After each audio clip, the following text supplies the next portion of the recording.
但唔係所有女性都會結婚或者生仔。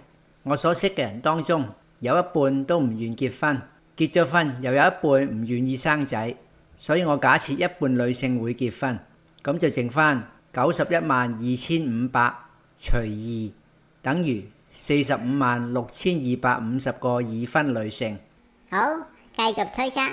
我再假設一半已婚女性會生仔，咁就剩456250除2，等於228125對夫婦會生仔。好仔細啊！但係呢一批夫婦會唔會每年都生仔？咁樣點計到一年出生嘅嬰兒數目呢？係喎，我假設每對夫婦喺適齡生育嘅20年間，只會生一個小朋友。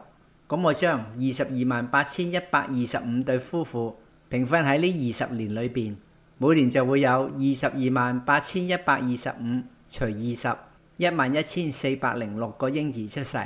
哇，好合理嘅估算啊！你用咗簡單嘅數據同假設，將一個複雜嘅問題拆到咁清楚，真係好大進步啊！多謝，原來估算都幾好玩喎，學到好多嘢。